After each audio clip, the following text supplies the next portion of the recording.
Hello, Heathens! I'm Megan Angus, and this is Spinning the Wheel podcast. In this weekly audio ritual, we explore the 8 seasons of the Witch's Wheel of the Year, and we discover how it is so much more than 8 Sabbats. We weirding witches time travel through holy days, festivals, and celestial events connecting our celebrations and magic to the past, present, and future. Our cackling fills the night as we take our turn gathering the wool, wielding the distaff, and spinning the wheel.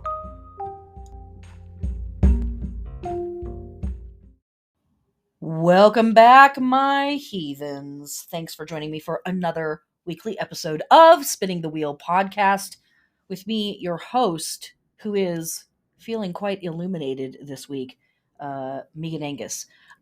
Does that mean I'm lit? No, I'm not. Totally sober, guys. I am sharp and ready for this. Well, we'll see. But anyways, thank you for joining me again. This week we've got a lot of really cool stuff to talk about, and or I guess I should actually say we have a lot of really fiery things to talk about. But first, let me say thank you to everyone who has joined me for the 147,000 tarot classes that I have taught over the course of the end of summer and all through fall. We are officially done with the 2022 tarot course cycle. So once again, thanks to everyone who joined me for that. I had a lot of fun, incredible feedback. If you took a class and you haven't sent feedback yet, I'd love it if you could. I'm always trying to learn. I'm always trying to get better and really dial in the classes to the people who are taking them. So anyways, thanks for that. Thanks also to everybody who joined us for the November Tarot Circle for the Wheel of Fortune card. That was a really fun class as well. Learned a lot. I think we had a really cool time exploring what all that card is, bringing to us and offering for us. What is coming up? A lot of stuff, actually not too much more, well, comparatively speaking, not too much more stuff. In December, nothing else for November. We're almost done with November. In December, I will be offering the last 2022 Wheel of the Year class, and that is going to be on Yule, aka winter solstice.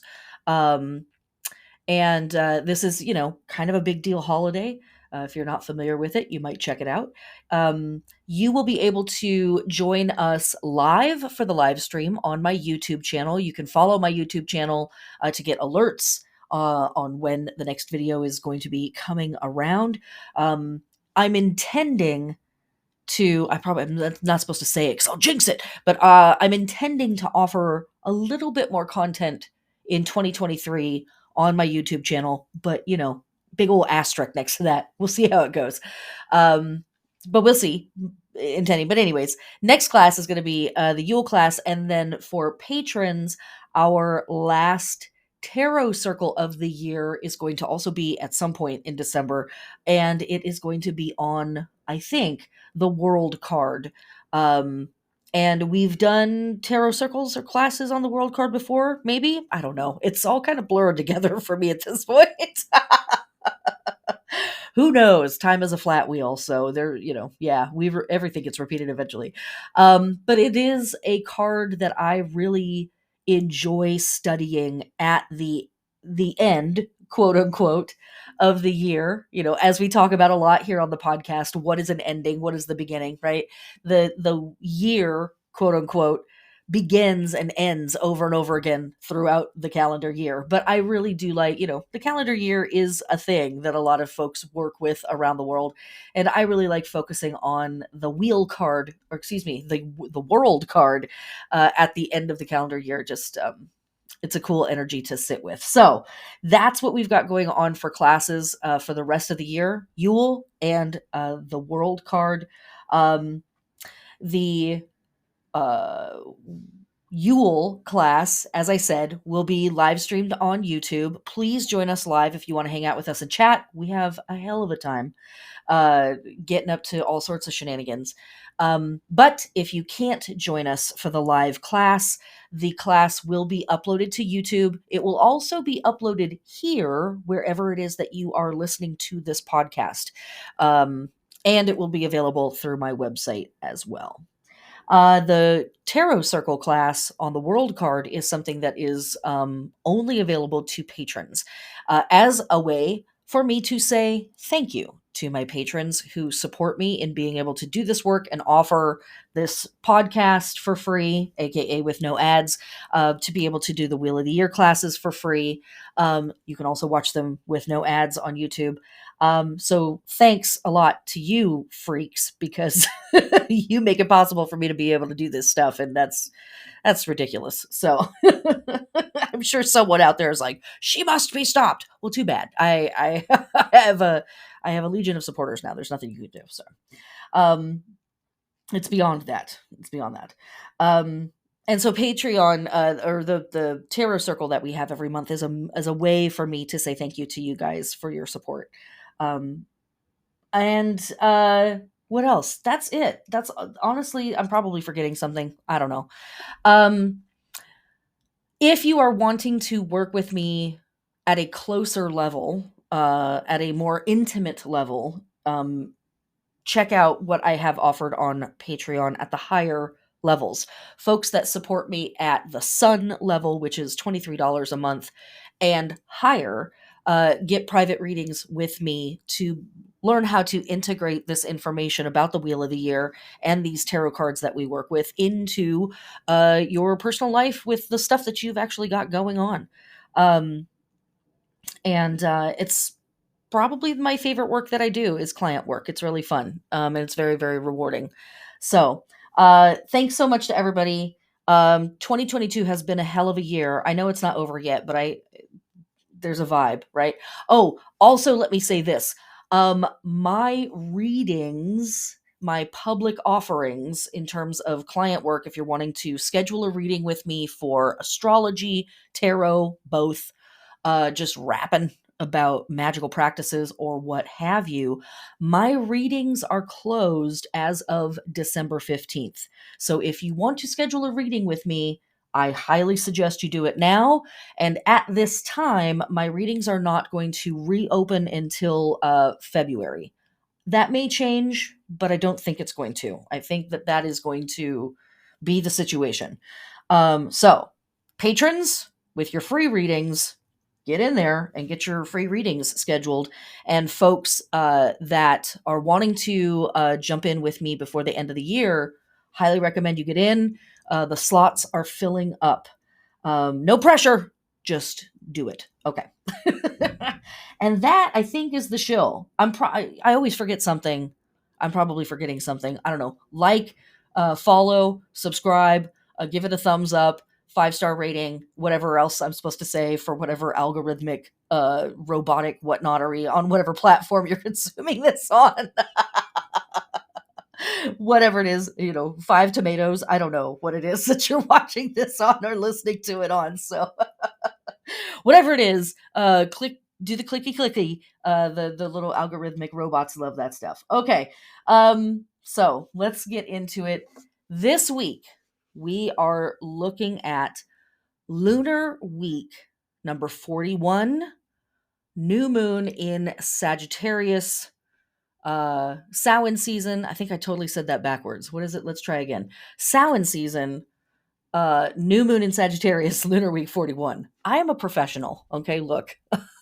I don't want to hear it from you or you. So just keep it to yourselves. um and we have a lot of really cool stuff going on this week, and it's very, very focused. So let's just dive right in. First off, let's start by talking about this new moon in Sagittarius. Um, I'm not supposed to say this. This is one of the great secrets of magical practices, but you've heard me say this here before. You've heard this in my classes because I do leak this piece of information from time to time. Sagittarius is, in fact, the best sign. it's like you're not supposed to have a favorite child, right? You're not supposed to have a favorite sign, but we all know it's the best one. So here we are. We now have a why. Well, that part I can't tell you, but I can tell you that I have a Sagittarius sun, and this is how I know that Sagittarius is the best sign. Um, but this new moon in Sagittarius is truly kind of like a breath of fresh air ish, right? We're still on Earth. We are still humans. We're still dealing with other humans. There are still really horrible things happening around the planet in real time. Um, we are, taking a moment right now to send prayers and send energy and send love to our queer brethren in Colorado Springs. We are taking a moment right now to send love and power and safety and peace to our brethren in Iran. So, and the Kurdish folk, and right. So we're still on Earth, and horrible stuff is still happening, and yet there is this brief moment with this new moon of I don't want to say lightness, but like the pressure is letting up for just a moment, and we can take a deeper breath maybe than we have in a while. um the sign of Sagittarius is by its nature expansive. It's optimistic. It's far reaching in its scope. It wants to see the far horizon and go to the far horizon. Sagittarius as a sign is that part in our chart where we might feel explorative, where we might feel dynamic, where we might feel like we want the new thing, but we want the unknown thing really more than even just the new thing. It's enticing to meet people who live a very different lifestyle than we do. It is enticing to learn about things we've never heard of before, to practice a language that we don't speak, to read writing from authors who we would normally never read, that kind of thing.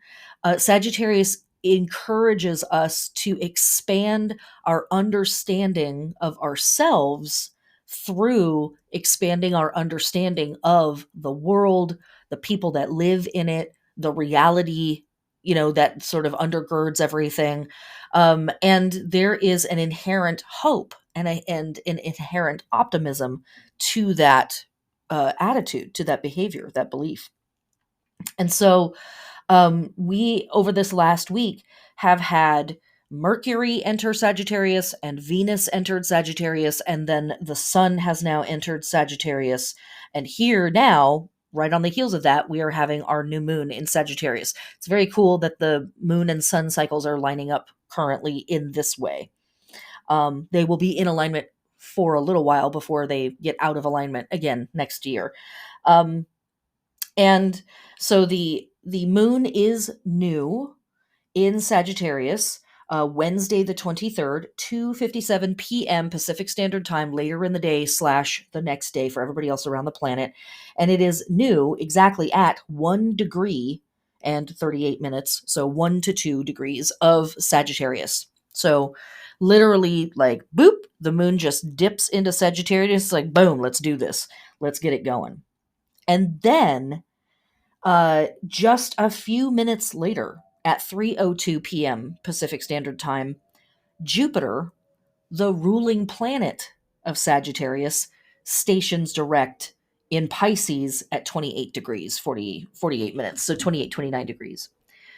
That's pretty goddamn auspicious, if I do say so myself. That's pretty freaking cool. Think of all of the stuff that I've just said to describe what Sagittarius does or how it moves in the universe. Jupiter is the ruler of that stuff. Jupiter is the arbiter of that stuff. Jupiter is the planet that moves through our chart and encourages our optimism, encourages our hope, encourages us to be generous and expansive in however it is that we approach whatever it is that we're doing. And so, even though there is still a lot of terrible shit going on in the world, to me, This moment of all of these planets scooching into Sagittarius all at the same time, and then here comes the moon, and then the moon is new, and then Jupiter stations direct literally 5 minutes later. Um, to me, it feels like even in the face of this terribleness, even in the face of all of this darkness, we rise, we burn brightly, we shine loudly. The muscle of hope, the muscle of love, that is inherent in the human species is indomitable. You can't stop this. And a lot of folks tend to interpret the terribleness, the awfulness of the current reality as the death throes of the Kyriarchy. The Kyriarchy is a fancy word for all of those other words that we use to describe the terrible stuff, like the patriarchy and fascism and the military industrial complex and capitalism at all. Kyriarchy is sort of this umbrella term that encompasses all of that stuff. That stuff is on the way out, and it knows it. It knows that its time on Earth is short. It knows that its hold over our species is waning, is slipping.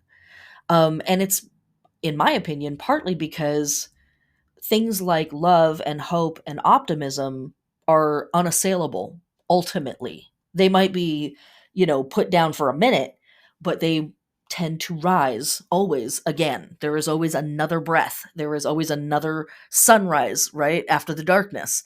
And this whole moment really feels like that. And there's even more to the astrology than this, but I just really want to sit in that vibe for a minute.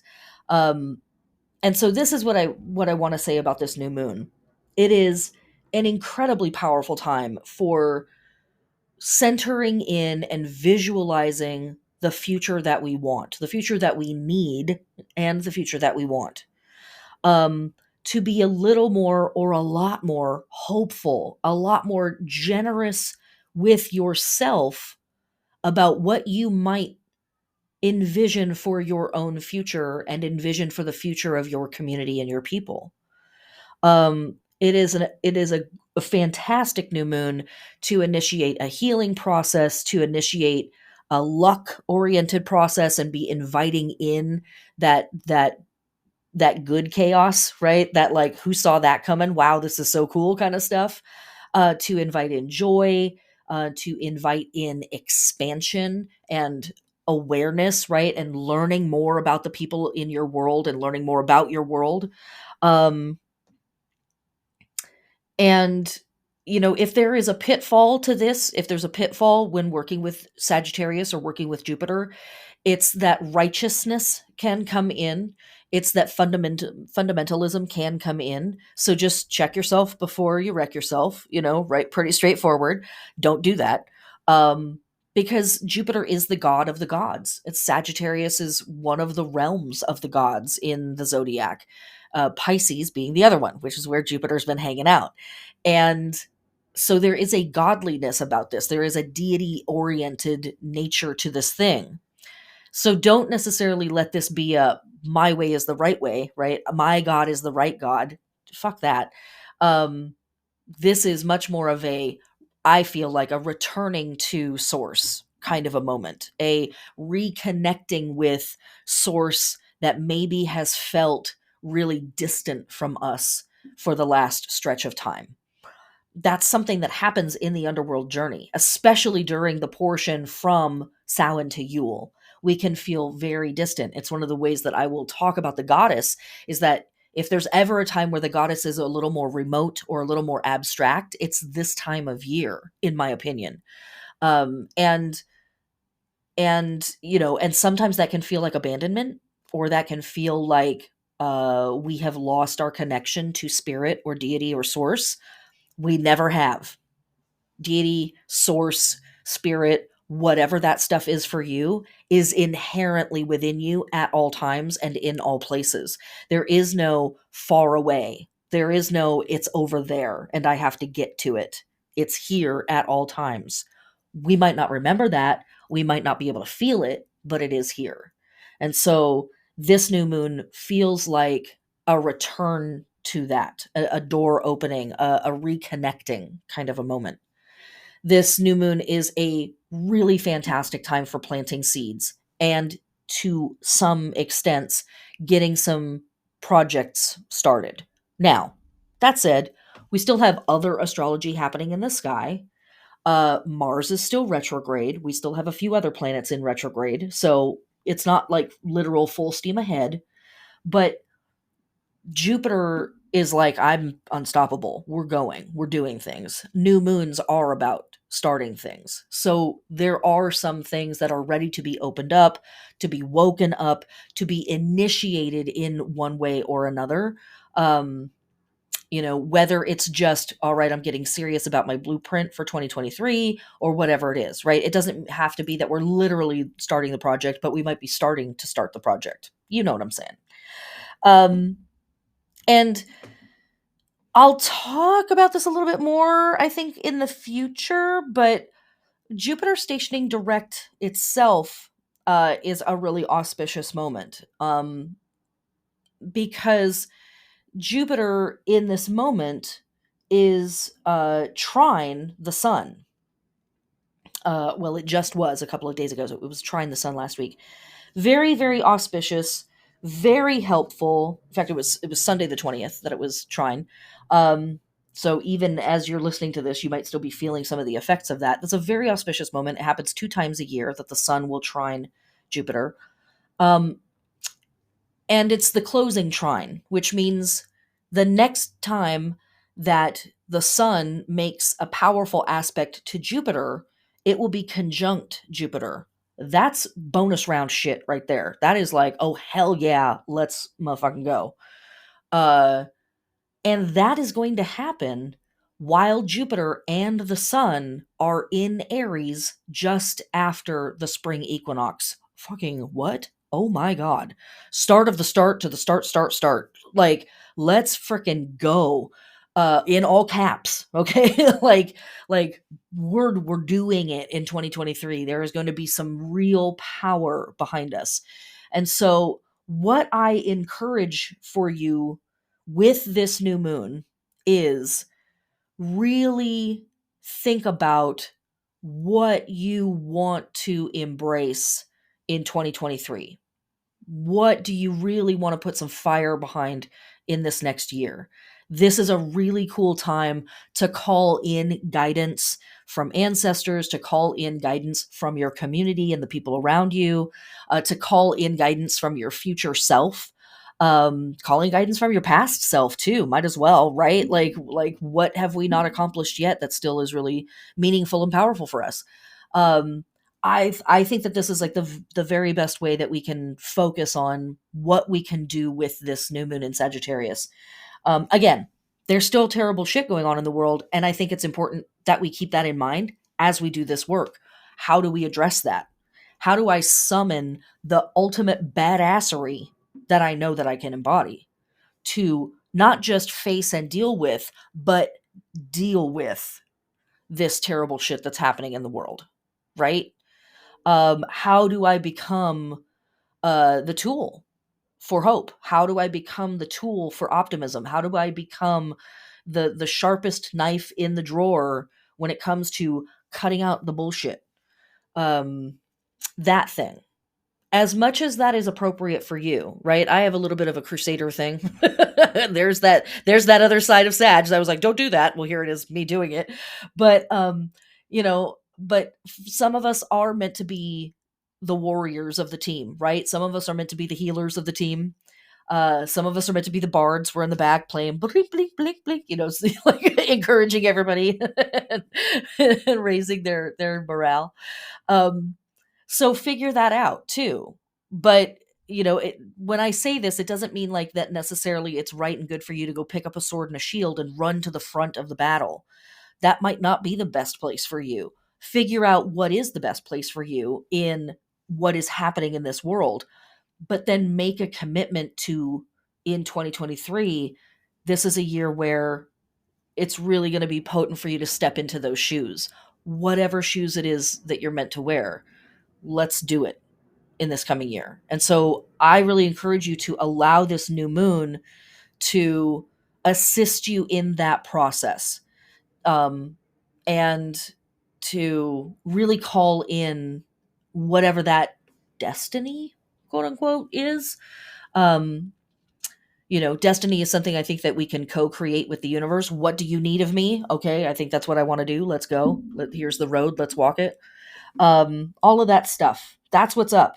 That's what's up. And a lot of our holy days and our fixed stars and our tarot card and all of this stuff falls into alignment with this new moon. So I know we just, I kind of went off on that, but I really wanted to focus on this because I think it's incredibly important. Um, so that said, when we have our new moon in Sagittarius, we are awakening, activating, stimulating, and preparing for action the lower back, the sciatic nerve family, and the thighs. As I say also every week, I am a doctor of the moon and stars. I am not a doctor of the human corpus. Check with your trusted health advisor if you're wanting to integrate any of this information into your physical health routine. And also, you can always work with the metaphor. So, is there something that you need to get off your back? Thinking of the thighs as the powerhouse engine of the body, but also where the hips and the thighs are the hinge of the body that connects the upper worlds and the lower worlds of the body, we might say, metaphorically speaking. And does your hinge need a little oil? Think about the places where you want to walk, metaphorically, in this coming year. Are you ready for that? Is there something that you can do emotionally, psychologically, as well as physically and spiritually to prepare yourself for the path that you would like to walk in this coming year? That stuff. And for our plant body work, we are harvesting, we're doing pest control, disease control, plowing, weeding, pruning above ground. And let me say this, I recently had a very fun conversation with one of my fabulous patrons who was like, oh my God, so harvesting. And I know you're listening. I'm calling you out because I thought it was really funny, but I also love the question. How do we harvest at this time of year, even though there's this tradition that we're not supposed to harvest at this time of year? And I want to remind you that there are plants that are appropriate to harvest year round, right? We have lots of plants and veggies and fruits that offer up their goods late fall, winter, and early spring. Most of the stuff isn't doing that, but there is quite a big family of stuff that does do it. So therein, right, there's always something to harvest. There's always something to pull in. That, I think, also speaks to the fact that we are always doing a type of labor, and it is right and good to cash in on that labor continuously and to acknowledge I'm still working. The big work symbolically might be done in the year, but my work is not ended. And what can I pull in from that work? And also, a lot of those superstitions and those folk traditions come from people having various levels of understanding around the natural world and what was happening in the natural world. A lot of historians and anthropologists are starting to believe that many of the witch trials that were spurred by, the whole village suddenly having visions, that those weren't incorrect. Those weren't lies. The whole village was having visions because ergot had infected the grain harvest that the whole village was drawing their grain from to bake their breads or make their things or whatever. And so every single time you baked a loaf of bread, you ended up tripping, or every time you brewed some beer, you were tripping. And people were hurting themselves and people were acting out of character and people were, confused and scared because they didn't understand what was happening to them. We know that some cultures going way back, possibly even to the Greeks, did have a level of understanding around funguses growing on grains and that being a hallucinogenic gift from nature. But we also know that a lot of cultures didn't understand that or had different types of understanding of that. And that's where a lot of these traditions come from around this time of year of it's safe to harvest or it's not safe to harvest. So keep that in mind. And also, if you're doing underworld work, if you're doing dark side work or night side work, um, there's that too. This is a really potent time to harvest things that are going to assist you in doing that night side magic. And we are only going to get a small window of time to harvest this stuff before everything turns bright and shiny again. So, that thing. Um, your mileage may vary. But, go forth, heathens, and harvest, right? Because who knows what bizarre things you may pull in at this time of year. Just be respectful of the energies that you're working with because they're rare and pretty specific in their effects. Okay, moving into the astrology for the rest of the week. We're also going to talk about our fixed stars. And then I think I'm going to do our holy days as a layer after that. So we've talked about Wednesday the 23rd, new moon in Sag, Jupiter stationing direct in Pisces. That's it and that's all for Wednesday the 23rd. So Thursday the 24th, we have Mercury in Sagittarius trine Chiron in Aries at 12 degrees. And wow, right? Following up on the heels of this, we have Mercury and Sag, who is like, I want to have expansive conversations with Chiron and Aries about myself and, the hard things that are maybe difficult to admit to myself about myself, the pain that I've experienced in this lifetime, the sacred wound that I carry in this lifetime. Um, it is a fantastic day to have healing communications with yourself and with other people. And difficult conversations possibly could go really well on this day, where people are more willing, because of that generosity and optimism and hope element that Sagittarius can bring, um, to talk about things that are painful. And, again, we have to talk about the things that are awful in this world to be able to get a good idea of what needs to be corrected and how we might course correct as a species. We can't just be like, oh, la, la, la, right? We have to get down into the gnarly stuff. So here comes Chiron and Mercury right there ready to help us with those tough conversations. On this same day, we have the heliacal rising of the fixed star Yed Prior. And Yed Prior is found in the constellation Ophiuchus, um, aka the Rogue constellation.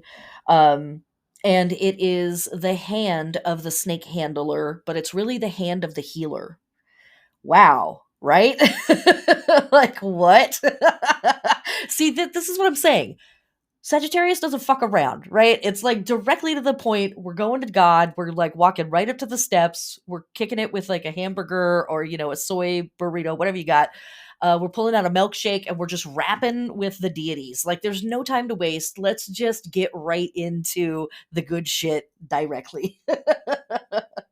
um, and we've talked about the stars in the hand of Ophiuchus in the last couple of weeks. And it really is this idea of, holding the serpent, aka the poison that also is the medicine. Hello? Literally the metaphor. And so here again, this is the hand of the healer, the hand of the being who understands the medicine that's in the poison, and how the poison can heal. Really, really important stuff. Really, really potent stuff. Also on this day, oh no, I'm not going to talk about that right now. Those are in our holy days. So we're moving on. Sorry. Oh, I do want to say this though. While this star is definitely in many systems the hand or the hand of the healer, it is also part of a region of the sky called the pasture.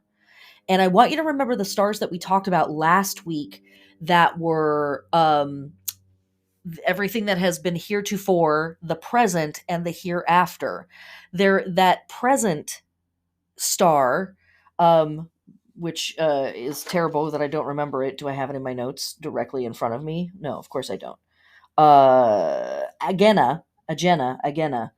Um, I did have it in front of me. Good job, me. Um, that star also refers to the pasture. or tended lands or cultivated lands, right? In Just stick with me there, okay? Prior, this star that we're talking about for Thursday the 24th, also connected to this space called the pasture. Okay. Friday the 25th, we have Venus in Sagittarius trine Chiron retrograde in Aries at 12 degrees. So first we have Mercury coming through saying, I'm going to figure out how to think about this. I'm going to figure out how to talk about this. I'm going to come up with a good vocabulary for these difficult conversations, these healing conversations, these conversations that address the poison as the wound, that speak to our sacred wound. And then here comes Venus saying, and I am ready to open my heart to this information. I am ready to get into my feelings around this information. Mercury's going to deal with my thoughts around it. Venus is going to deal with my feelings around this information. And um, again, really incredible and potent opportunities for healing, really incredible and potent opportunities for having tough conversations with people, loved ones, dealing with relationship stuff. And that might be with your lovers, your best friends, your family members, people in your community. But really being able to approach this tough work in an open hearted way. And then all of the other stuff that's going on. It's fucking cool. It's moments like this that I'm like, man, witchcraft is dope. Now I know why people have been doing it for all of time. Okay. Uh, Also on this day, the moon moves into Capricorn, but we actually have our waxing crescent tomorrow, the 26th. So I'm going to talk about it then. So now I'm going to move into talking about our two fixed stars that we have rising on this day. We have the heliacal rising of Zubin el Acrab, also known as just Acrab. And we also have the heliacal rising of the fixed star Dschubba. And both of these stars are found in Scorpio, and oftentimes they're thought of as kind of describing the same thing. But very specifically, Akrab or Zubin el Akrab speaks to the claw of Scorpio, one of the claws, and Dschubba speaks to the forehead. In many places, it's called the forehead of the scorpion. Um, Now, what's interesting here is the forehead of the scorpion, Dschubba, is also referred to as the crown of the scorpion or the light on the head of the scorpion. And this is something that we talk about in greater length in the Samhain class. I don't know if I actually went into it this year. I've gone really heavily into it in previous years. There's a lot to talk about. But there is, in various astro traditions, Libra, the constellation of Libra, is not thought of as its own constellation. It is subsumed into either Virgo or Scorpio.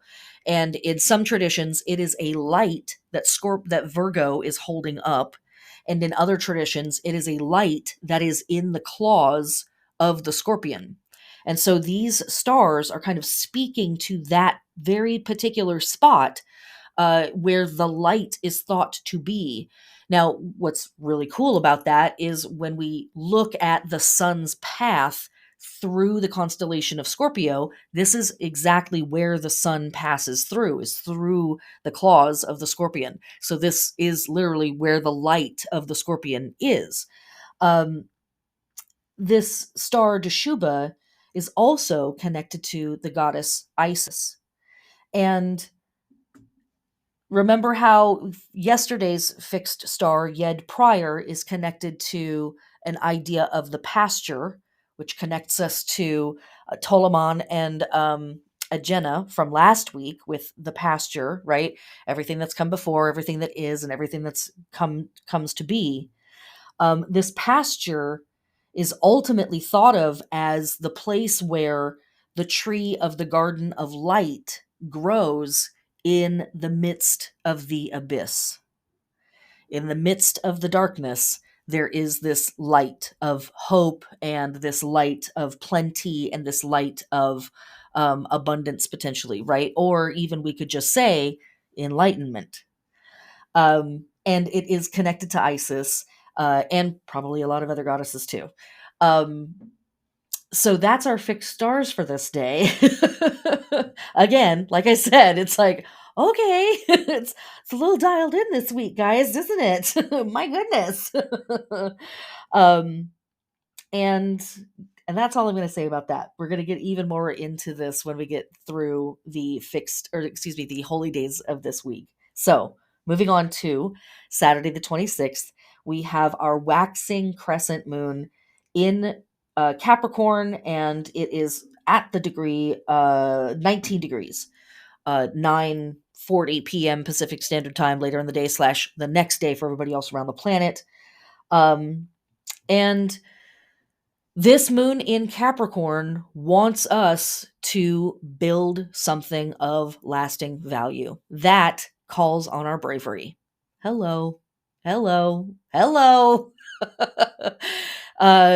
What is a mountain peak, metaphorically speaking, in your life that you have thought, I cannot ascend that peak? This is a time to start to think about that.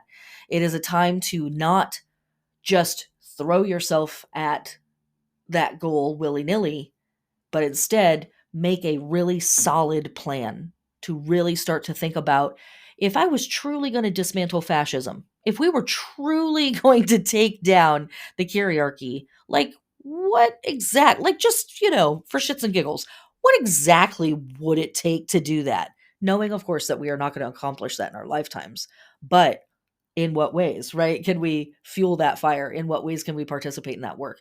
Maybe it isn't something quite that big. Maybe it is something that is more personal to you, and that's okay too. Um, but this is an excellent moon for planting that seed with yourself and really thinking to yourself, what is a mountain peak that I have been a little too afraid to try to ascend? Maybe I've even just been too afraid to think of myself as a person who could do that. This is the moon that's like, no, I could do that. I could do that. Couldn't I? Oh my gosh. Okay. So, what would it really take? And this is a process. So, I would say that this isn't, you're not going to have the whole plan all figured out by the end of the lunar cycle or even the end of this day or whatever, right? Um, but this is more of like a moment to make a promise to yourself and make a promise to the universe. I swear I'm going to really try to do this. I swear that I really am going to try to ascend this mountain peak, metaphorically speaking, whatever that thing is in your life. This is the day for doing that. Um, and when we have our waxing moon in Capricorn for our lunar body work, we are awakening and activating and adorning, stimulating and preparing for action our bones, our hair, our nails, and our teeth. So, absolutely, yes, the mani pedi, the haircut, the hair dye, the getting a new diamond added to your tooth, getting your grill fixed, 100% all holy acts on this day.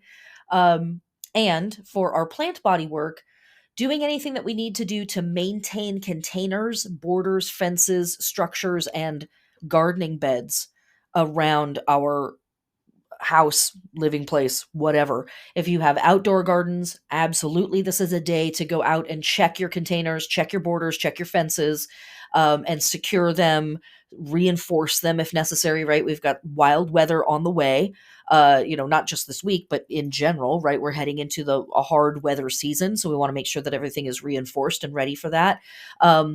But also around your house, check your house plants, check the pots that your plants are in, check your plant stands, make sure everything is stable and secure. And if something needs to be taken apart and fixed, take it apart and fix it, make it better, and get that going. So that's what we're doing for that. All right. Sunday, the 27th, the moon moves into Aquarius, and there's nothing else to say about that.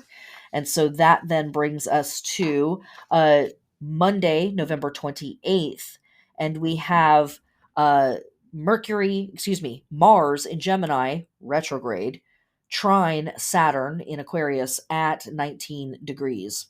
And Mars and Saturn, generally speaking, don't really like hanging out with each other. They are not best friends. They usually are not on the same page. But if we can take a breath, if we can slow down, and we can because Mars is in retrograde right now, Mars trine Saturn is a fantastic day for getting hard work done. Do you have a pile of bricks that need to move from one side of the yard to the other? This is the day to do it. Do you have a project in your house, or, a work that needs doing at your desk that is going to take you sitting there and paying attention and really driving through it, and having that stamina and determination? This is a fantastic day for that. So this is just a really, really good day for focusing, for getting work done. Um, and a little bit of introspection, a little bit of like thinking about your work process on this day. Again, because Mars is in retrograde, it's a bit slowed down, so it is a little bit more introspective. It is turned inward, and you can have a conversation with yourself about, what do I drive for, what do I want to work hard for. Again, sort of sitting very comfortably in the larger conversation that we're having this week, right? What do I want to work hard for? What are some of my long-term visions and long-term goals? Even though by this point the moon has moved into Aquarius, our crescent moon is in Capricorn, and that's ruled by Saturn. And so here we are the following day, Mars plus Saturn in a pretty positive or very helpful aspect. That's like, what do I want to work for? What am I willing to go hard in the long haul for? That stuff. Okay. And then the last day of our lunar week, Tuesday the 29th, we have Mercury in Sagittarius opposing Mars retrograde in Gemini at 19 degrees. And we also have Mercury in Sagittarius at, a few hours later, basically, sextiling Saturn in Aquarius at 19 degrees. So now here comes Mercury connecting to that aspect of Mars trine Saturn.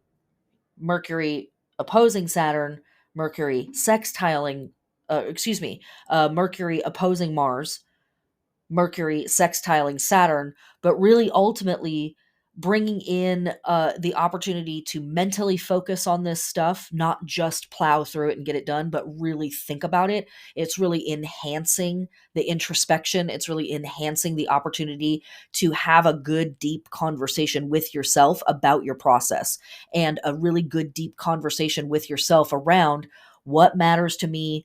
What am I fighting for? What do I want to work for? What deserves my fire, Mars? What deserves my structure and stability, Saturn?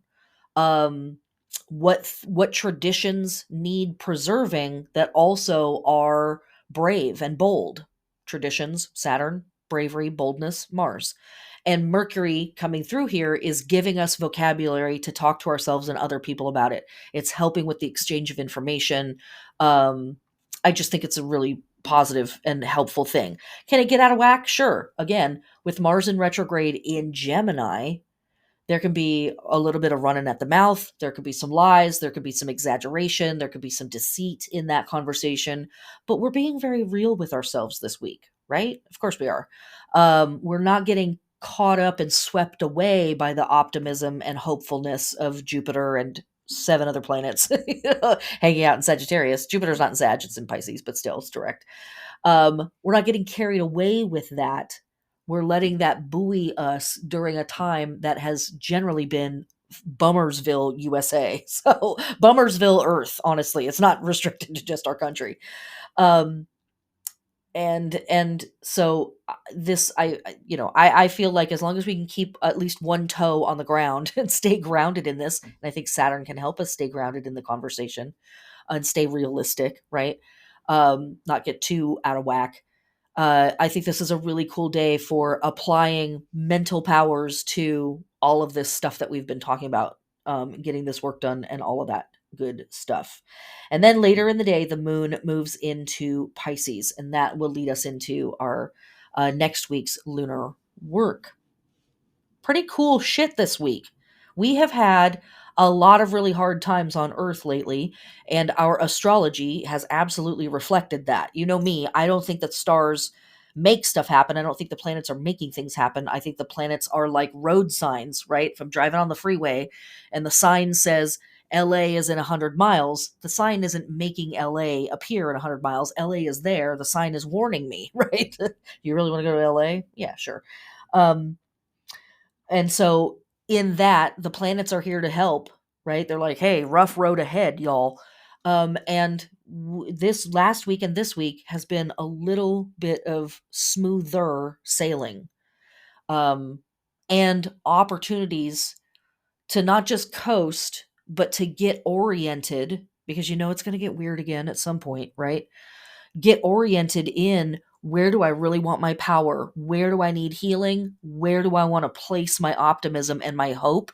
And also giving us kind of a direct line to the gods, the ancestors, our guides, to say, hey, can I get a little help? Hey, can I have some direction?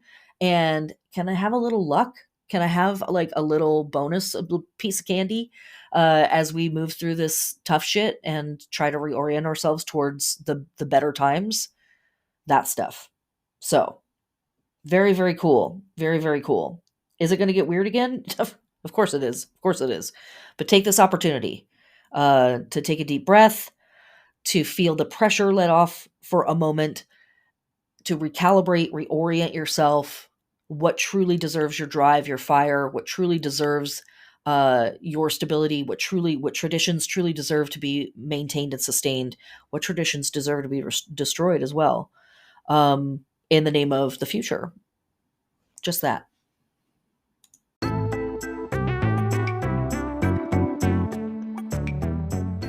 But before that, how about an ad? Okay. If you love this podcast, you can support this work through Patreon. Thank you a bajillion billion times. See, the sirens are going off even as I say it. Thank you so much to my patrons. You guys don't even know. You don't even know. Thank you so much. You can sub for as little as $1 if you just think this podcast is dope and you want to support it. I don't run ads on the podcast, partly because I don't want to, and partly because I won't get paid even if I do. So screw them, man. You can sub, as I said, for as little as $1 or $5, even if you want to just support the podcast. And this is plenty of information. But if you want even more information, extra podcasts, extra videos, extra information about the Wheel of the Year, magical practices, tarot, etc., subbing at the higher levels, you get all kinds of cool free stuff. And at the even higher levels, you get free readings every month with me, to be able to integrate all of this information into your personal life based on what's going on in your natal chart and all of that other good stuff. Join and change your life forever. Or, whatever. Thanks so much for the support. If you can't support financially, I completely understand, because life sucks on Earth right now. It's too expensive for everything. Tell a friend, share it on social media, give it a thumbs up. If you're feeling especially hedonistic, you can leave a rating or a review. All right, that's the end of the ad. Let's get back to the podcast.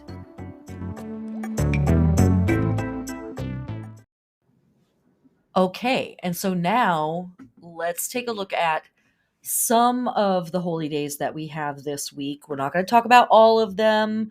If you want to see all of the holy days that we have this week, join my Patreon at the $9 level and higher. That's the Venus level and higher. You will get access to the Patreon bag of holding, wherein you will find the workbook for this Sabbath that we are in, Samhain season, as well as the 8-week calendar for Samhain season.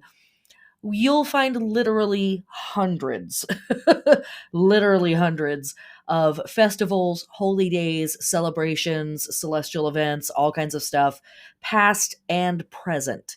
And I update the calendar every year. So those calendar dates that move, those holy days that move, that are dictated by the movement of the moon or what have you, I change them every year. So I try to be as accurate as possible. But we are going to talk about some of the holy days that we have this week. And man alive, like it really, really lines up. So, first off, with our new moon, we have a new months. Um, First up, and I'm not going to really talk about these mostly because there's not much to say, but this is the beginning of the ancient Greek month of Poseidon. And this is the beginning of the ancient Roman month, Calendae or Calendae December. And yes, December is December. That's what they called it back in the day, and that's what we call it now. Um, but also running from November 24th to December 23rd is the Celtic tree month of Elder. And uh, in ancient mythology, the elder tree was highly sacred with a spirit known as the Mother, or the Heldermor in Danish, living inside the tree. And that Heldermora or Hildamora really makes me think of Frau Hol. I don't know that those two words are connected to each other, or those two names, I should say, but that's what it made me think of initially. This spirit guards every elder tree, and it has the ability to protect and to harm. Some legends have it that magical powers from the Elder Mother are gifted by her to parts of the tree, and she transforms the tree's natural gifts. And it's interesting because the tree really follows the seasons. It has these beautiful white flowers in spring. Um, that grow through summer, and then they eventually turn into these really dark berries at fall, and then it loses its leaves and all of this other stuff. The leaves of the elder tree specifically protect a home or a person when dried and hung in a doorway or around the neck. So we know that protection magic is certainly something we can be doing at this time of year. So we could definitely be participating in harvesting a bit of elder, safely and ethically, to hang elder boughs in our homes. It's a particularly good omen if an elder grows near a dwelling, as the tree's proximity to the home protects its inhabitants. And in many ancient legends, the elder tree is magical and symbolizes good health and prosperity. So, what's also interesting to me is that the elder had a lot of negative connotations in Christian legends because it was so closely associated to the Earth Mother and paganism in general. So, there's no love like Christian love, right? Um, so something to think about. That's what's starting off our week.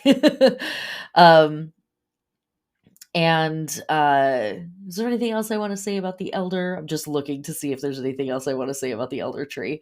um Digging through my notes, dig. um oh, the elder tree rules uh the final or some of the final moons of the year, and is thought to be the final month of the Celtic tree calendar. So when we have our next uh, rolling around of time, which will fall actually very close to the next new moon, it will be starting the Celtic tree calendar over again. It does represent death, regeneration, and magic. And we know that those are pretty important themes for this time of year. That's a lot of the stuff that we are working with here at Samhain season. Um, and it is connected to the darkest time of the year, but it also indicates, a shift to be ready for the new thing and be open to change. And to me, maybe it's a bit of a stretch, but that really speaks to a lot of the astrology that we have going on this week and a lot of the like larger symbolism with our fixed stars that we're working with this week. So for me, there's a very interesting thing there where that all kind of connects together, right? Okay. So that's one of our holy days, or a couple of our holy days that we have this week. Moving on this same day, November 24th, we have the Feast of Burning Lamps for Isis and Osiris from our ancient Egyptian friends and ancestors. Now, remember, we have the heliacal rising of Yed Prior on this same day, and the heliacal rising of Zubin el Al-Karab and the rising of Dschubba tomorrow on the 25th. So, which we know is connected to Isis. And so here we have this holy day that's connected to Isis and Osiris and the burning lamps, like the lamp of Libra that's being held in the claws of the constellation Scorpio. Like, okay, you know what I mean? Like, there's times where you're like, all right, it's a lot. It's actually kind of a lot. There's a lot of really cool holidays that fall on November 24th. Actually, there's the night chant, aka the night way from our Navajo friends and ancestors. We have Woo Woo Chim happening at the same time from our Hopi friends and ancestors. The Feast of Uller from our Norse friends and ancestors.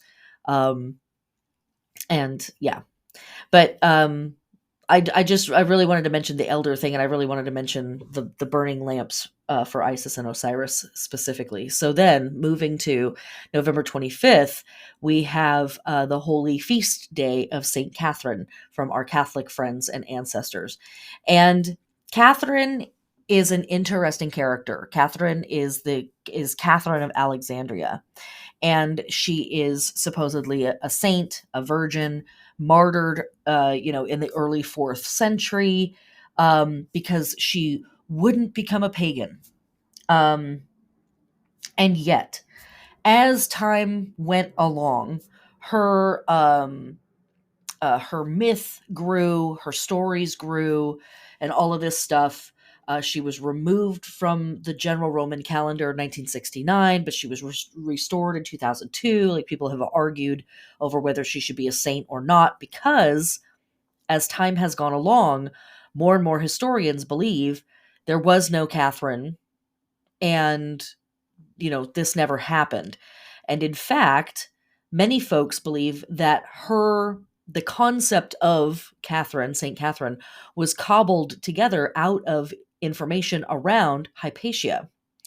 And that this was a woman whose name, ultimately, when she was born, was Hekate, related to Hekate, in this season of Hecate's night, right? We talked about that last week.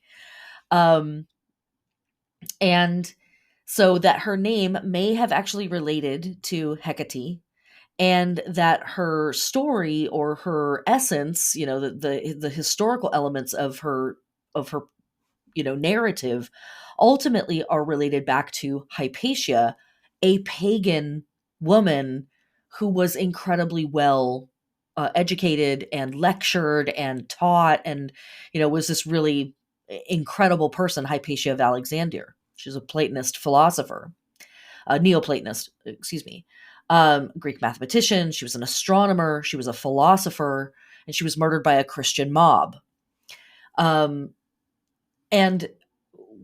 what I think is very interesting is, not only is all of that interesting, but more.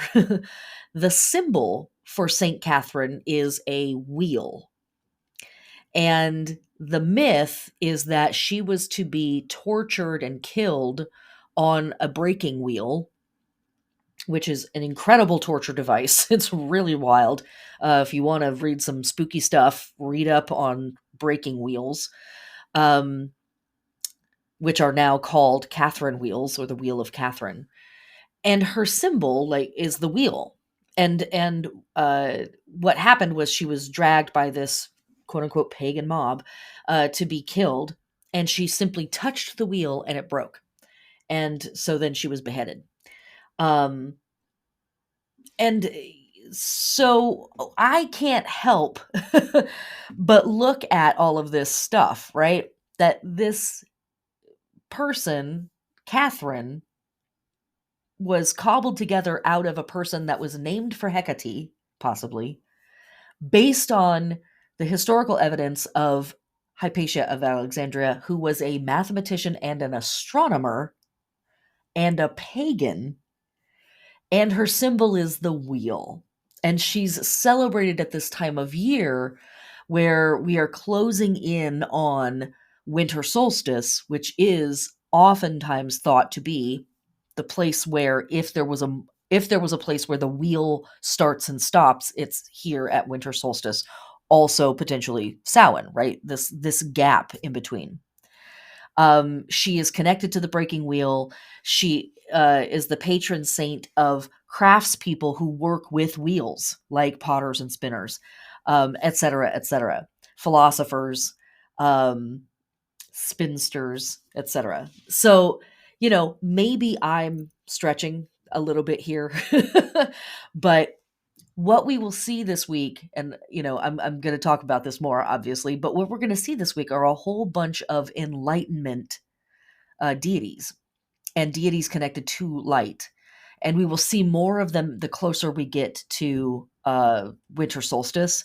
And this is Sagittarius season, right? We've just rolled into Sagittarius season, and now we have a flurry of um, goddesses and archetypes and saints and stuff like that that are connected to either timekeeping, philosophical pursuits, or enlightenment in and of itself. And to me, Saint Catherine is a very bizarre cobbling together of all of that stuff, like a big, weird, mixed up grab bag of that stuff. So, that's what I want to say about that. She's definitely an interesting character, and a lot of the stuff that is connected to her is also very interesting. And 6-spoked and 8-spoked wheels are the number one symbol that you will find around the world that represent Saint Catherine. So that's yet another one of our holy days that we have this week. And then on the 26th, from our Roman friends and ancestors, we have the festival of Bona Dea. Bona Dea is the good goddess, and she is or was a goddess in ancient Rome. She is associated with chastity and fertility. So the extremes of that, right? But also healing, protection, um, and the mysteries, basically a lot of timekeeping mysteries. And she ultimately is related to goddesses like Terra, Ops, Kybele, Ceres, Demeter, um, and was often thought to be a female, like a woman connected to, as a wife or a sister or a daughter, the god Faunus. So basically another nature goddess, aka an earth goddess. And um, but overseeing the mysteries of food production, and agricultural rhythm and things along those lines. Um, there's a lot of information about her online in terms of a lot of her mysteries and a lot of her, not her mysteries, but a lot of her traditions and a lot of the stuff that she oversaw and who got to worship her and things along those lines. But um, yeah, very, very cool that she sort of oversees the extremes of life and death when it comes to people being born, people dying, and the agricultural rhythms of Earth. Okay. Moving on to November 29th, we have from our Greek ancestors a festival called Plerosia, and very little is known about this festival, but what is known is that the etymology of the name Plerosia might be related to the Greek word plerotes, which means fullness. Whether the fullness of the festival indicates like a feast, or something about the fullness of the season. Nobody knows.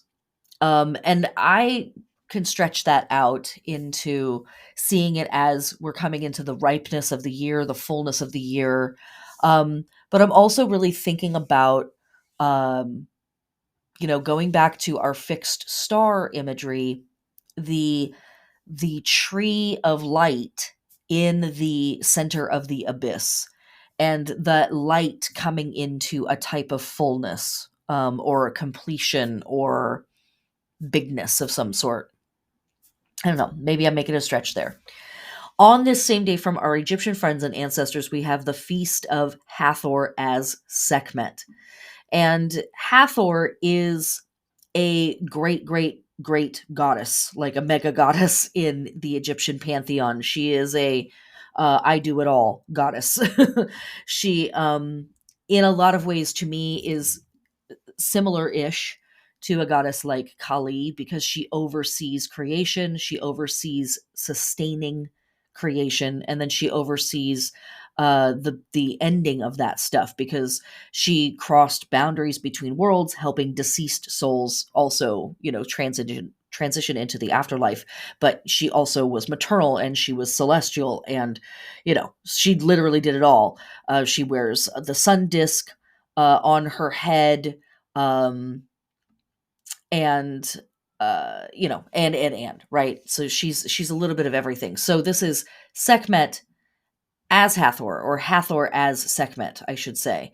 And this was a thing that we see in the Egyptian pantheon and Egyptian deity myths, is that the gods and the goddesses would act as each other, or they often were sort of iterations of each other. We see this a similar concept again in the Hindu pantheons, where goddesses and gods are sort of aspects of each other. Um, Sekhmet was said to breathe fire.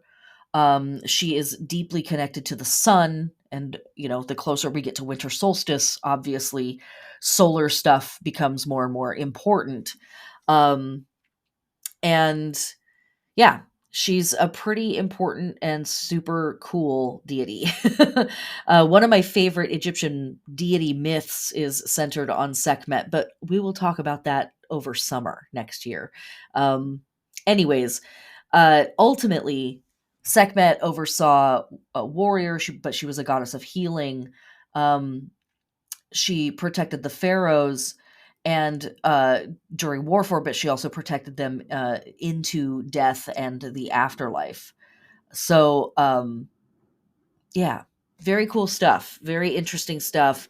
um, and there is a deep connection with Hathor as Sekhmet to, again, enlightenment, because it's this idea of the embodiment of the sun, or the embodiment of this solar power as a deity, as an entity moving in the world. Okay. Um that no, that's not all. Uh oh, well, let's back up a day. Sorry. I skipped a day. My bad. On November 28th, I was like, "Wait, I know there's one other person I wanted to talk about." Yes, there is, and it is Sophia. And we can learn about Sophia from the Greek angle. We can learn about Sophia from the Coptic angle, but I like talking about Sophia from the Gnostic angle, because I feel, maybe I'm biased, but I feel that the truest, or the most complete version of Sophia has been kept by the Gnostics. Um, in Gnosticism, Sophia is a feminine figure, and she is analogous to the human soul, but also simultaneously a feminine aspect of God. So she is sort of like a mediator, a go between those two ideas. Um, and she literally is an emanation of the light of God. And she oversees wisdom, and specifically enlightenment. She is knowledge. Um, and there is a million things that I could say about her, but basically what we have, over the course of this week are all of these different goddesses that contain wisdom of some type, sort of culminating in Sophia, who is like the embodiment of wisdom and the embodiment of knowledge and enlightenment. With uh, lamps being lit to Isis and our fixed stars that represent the field, and then within the field, the tree of light that is found in the center of the abyss, aka perhaps the darkest part of the year. Maybe, I don't know, right? um, and for me, all of this stuff is really wild to then see the astrology that we're having and the lunar process that we're having at this same time. It definitely bugged me out a little bit. I mean, in the very best way, but I was like, holy moly, guys. Like, all of this stuff is stacked up for us in one week. So, bringing it all together, and we're going to talk about our magic and our tarot here in just a second, but bringing it all together, we have this really profound moment where we have access to Jupiter, the god of the gods, um and then we have all of this other stuff, our holy days, our fixed stars, and the sun moving into Sagittarius, a sign that is very much about deity and source, but also about philosophical understanding and enlightenment. Like waking up to the largeness of the world, right? Waking up to the bigness of what reality is and can be. Um, so yeah, I don't know if all of that is like making sense for you guys or if it's just super abstract. Sometimes I wonder when I'm doing this podcast, I'm like, I am just going off and nobody's going to know what I'm talking about. But I really feel like this week is one of those times where all of this stuff from the past, the present, and the future is kind of lining up very obviously for us. And a door is being kicked open and we're being invited to look at, where we could go if we can see ourselves in that future and open up to the hope and the potential and the possibility of, if I can understand more about myself and understand more about my place in the world, how much more powerful of a co-creator of reality could I be? That's what this feels like. And we have these incredible goddesses this week, and these incredible archetypes here this week to assist us in that conversation and kind of hold the lamp up and say, yeah, we are in the center of the abyss. We are in the heart of darkness right now. Uh-huh. Yes, absolutely. Not just seasonally. Not just seasonally. And yet the lamp is still here and it's still burning bright. Um, you know, Whenever you want to like take up the reins on that, join us. Yeah, just that stuff, right? So, to help us with this and to sort of encapsulate a lot of what we're talking about here, I think that we can work with two different tarot cards this week. Um, I was trying to decide between the two, and yet both of them seem to be pretty apt. And that is, well, I guess three kind of technically could be very apt, right? We certainly could work with the Wheel of Fortune with all of our wheel imagery. um, but the two that really stood out for me were Temperance and the Eight of Wands. And of course, I'm following astrology when I'm pulling the tarot. These aren't blind pulls. I'm pulling the cards that I think are associated with the magical system, I guess I should say, that I'm following that associates major arcana and minor arcana with the signs and with the deacons of the signs. Um, so plenty of other people might connect the Eight of Wands to this time of year as well.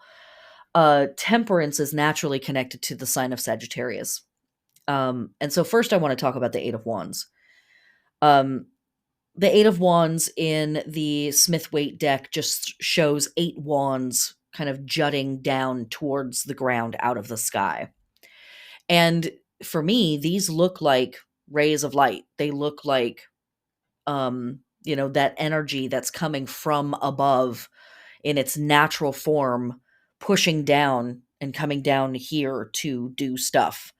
Um, And something that I think is very interesting that Rachel Pollack says about the Eight of Wands in the book Tarot Wisdom, which is a great book. I really recommend it. A lot of information in this book. Um, she says this. Let me see where I want to start with this.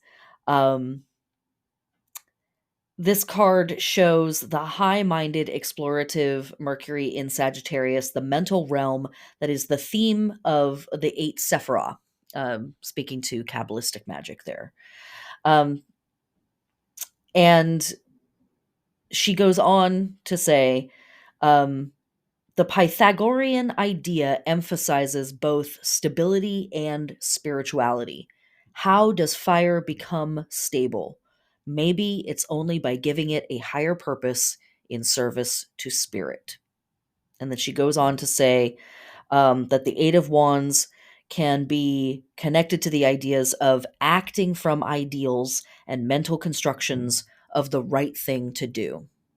And I think that that sits very profoundly and solidly with the rest of the information that we have about this week. And I was just like, yes, absolutely, yes. This is raw data, raw energy, raw fire descending down from above to the below, very similar to Sophia. Sophia is thought of as this light ray that is an emanation from God that comes from above and descends to the below. And um, we're asking for that energy. And what's interesting is that there is something that happens to that energy where it loses a little bit of its holiness by the very act of it descending and coming down to be closer to us so that we can utilize it or interact with it. Um, but I wonder if that doesn't make it more possible for us to interact with it and understand it, empathize with it, right? Connect with it. Um, I just think that there's something really interesting in that. So, our other card that we can work with this week is Temperance. And in the Smith-Waite deck, Temperance is shown as an angelic figure of some kind with a glowing head. They have wings that are made out of red and blue feathers. They're wearing a white robe with a square on the chest that has an orange triangle in it with one point pointing up, and they are holding two cups, one above and one below, and there is a stream of water passing between them, illustrated by a bunch of wavy lines. They are standing with one foot on ground and one foot in water. There are some yellow irises growing next to them, and there is a pathway that connects to the water that they're standing in, and it runs all the way to the background of the card to the top of a mountain peak way off in the distance where there is a glowing crown. And on the forehead of this angelic being, there is a circle with a dot in the center, which is the solar symbol. And what are we doing with Temperance? What are we doing with this deity or this entity? Um, we want to remember where we are in the major arcana when we're working with Temperance. The card that has come just before this is the Death card. And, um, well, you know, relatively. And for me, well, the Death card connects to the sign of Scorpio, and for me, the relationship between the Death card and Temperance is very interesting because the Death card is spooky, and uh and I have really in my work come to understand the relationship as, the Death card sort of represents the funeral where we have the silk lined coffin and we have the lace gloves and we have the beautiful eulogies and the sad music and the beautiful bouquet of roses, and that whole version of death. It's final, it's permanent, it's tragic, um it's inescapable, but it's very romantic at the same time. And then the Temperance card represents what comes after that. And so, in the world, the way that we see that is that we've had the end of the harvest cycle come through, and there's all these festivals, and it's very cute, and oh, look at the pumpkins and all of that stuff, right? And then what really happens, right? We have the world, the natural world, literally begins to shut down. And what were these lush verdant fields just months ago are just mud now. They're barren. And the bones of the dead are sticking up out of the ground. And, Sagittarius to me represents, and the temperance card to me represents the realness of death, which is rot and decay and, wet, mushy stuff and worms and and true dissolution. The after the funeral, after the beautiful coffin and all of that stuff, it's the actual breaking down of the thing, the actual um the actual breaking down, the actual dissolution. And and so, coming back a ways from that image, temperance to me also connects to the idea of tempering, and not for me moderation. A lot of folks think of temperance as in to moderate, right? To go easy on something, uh, be a teetotaler, right? Like go easy on how much you're drinking or whatever it is. I think of temperance as in to temper, like the way that we temper metal, the way we temper steel.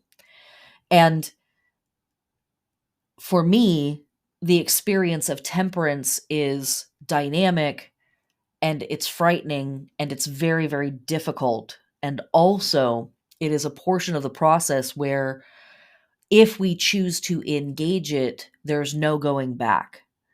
We will be changed by this, right? When I'm still laying in the coffin, I might wake up, right?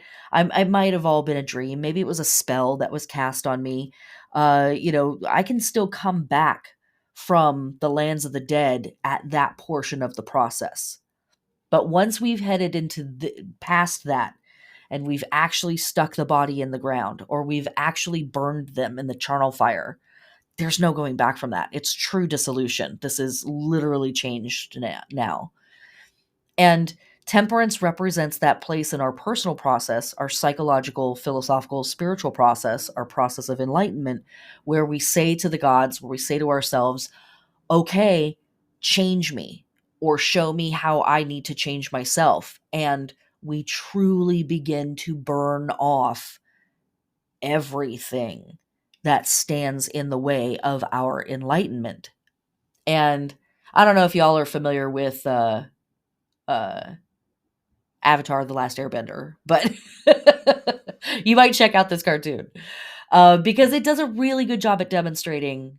In one of the episodes, it does a really good job at demonstrating the conundrum or the crisis that happens um, when we're faced with this. Most people turn back from it. Most of the time, we turn back, we turn away from this portion of the process because we are truly going to lose ourselves in it to some extent. When we say to the gods, when we say to the universe, make me a vessel, um, make of me a tool for your will, they're like, okay. And we burn off friendships, we burn off ways of life, we burn off lifestyles, we burn off uh, all kinds of stuff. We burn off some of our very favoritist things about ourselves because it stands in the way.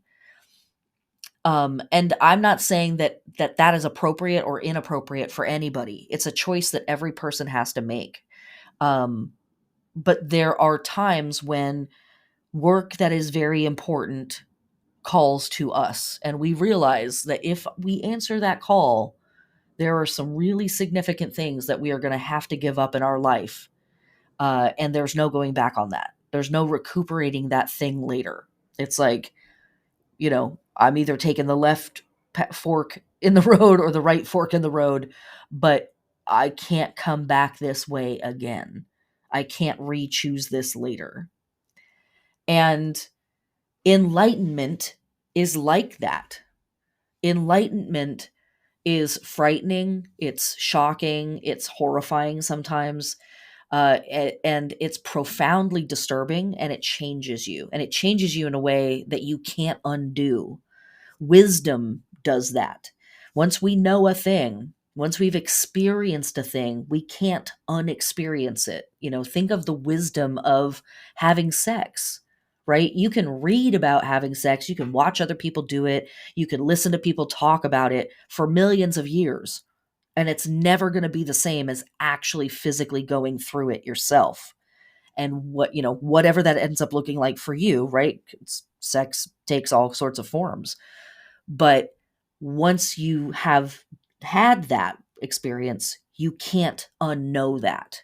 And you know it in a way by doing it, by physically experiencing it. You know it in a way that reading about it and hearing about it, talking about it could never have educated you or shown you. And again, you can't unknow it. It's in you now. Like, this is a thing that you are permanently changed in this very significant way. This is the effect of enlightenment. And I know I'm really, really, really going off on this.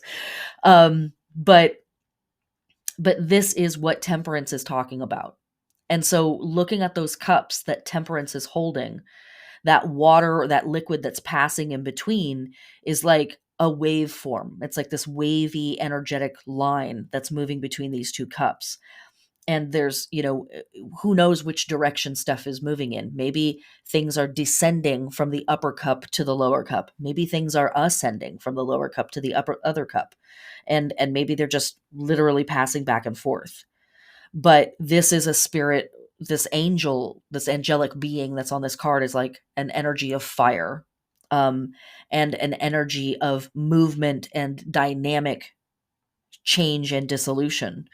They have a foot on land and a foot in water because part of their experience is intuitive, part of their experience is an emotional experience, but part of their experience has to take place in the physical world. It has to take place in the real world. It's not something that they can just think about or talk about or feel. They have to physically experience it.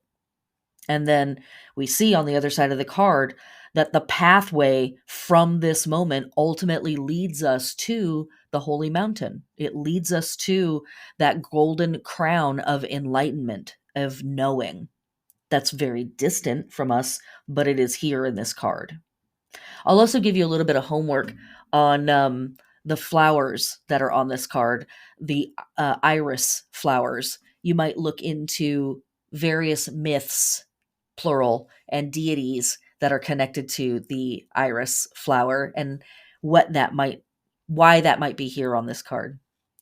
So those are our tarot to work with this week. And again, heavy stuff. And, take this with a grain of salt, right? Maybe I just sound crazy.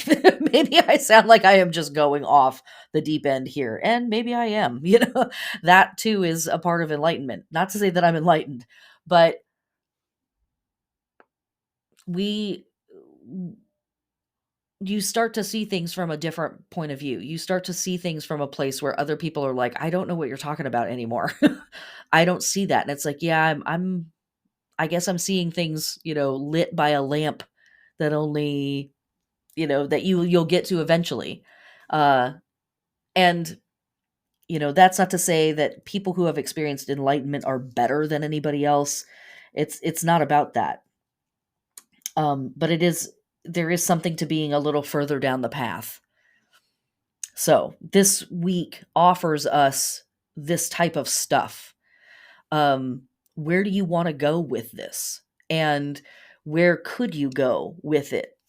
And if we took it all really seriously, right? If all of this is actually real and happening in the face of the abyss that is life on Earth currently, what is the lamp you would want to hold up? What is the enlightenment that you would want to embody in this world? Like, if all of this is actually real. Okay. Our magic for this week, I think, is pretty straightforward.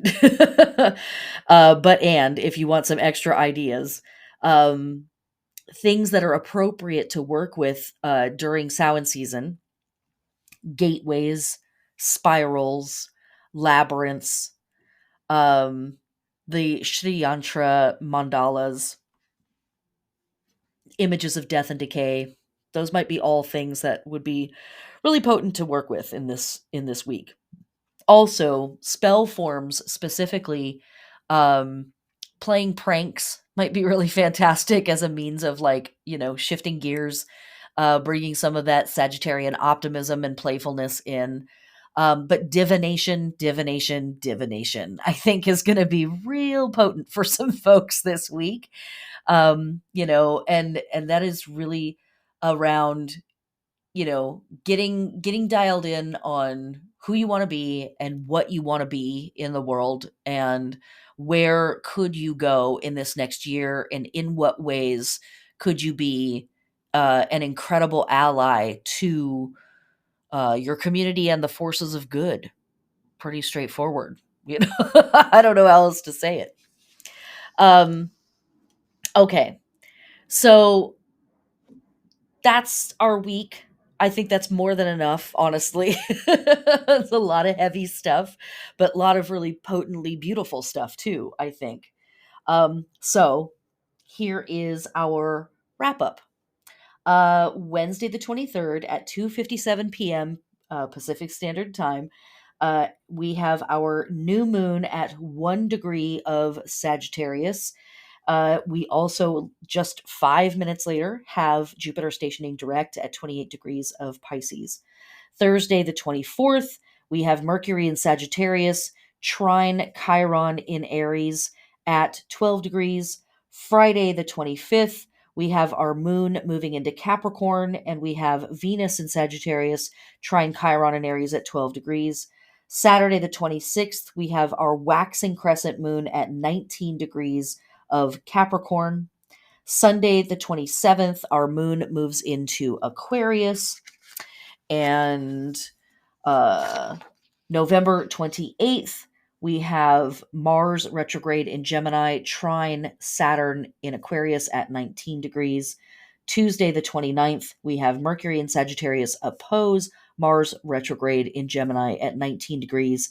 And the moon moves into Pisces, and then Mercury in Sagittarius sextile Saturn in Aquarius at 19 degrees. Take care of yourselves. Go easy on yourselves. Remember, times are strange right now. Um, but and uh, victory goes to the brave, right? And brave, I think, in this is more about being brave with your heart and your love and your capacity for hope, more than anything else. We are co-creators of this reality, and the more that we embrace that, the more we get to do it. Let's make some really fucking cool shit. Witches, heathens, pagans. Blessed be.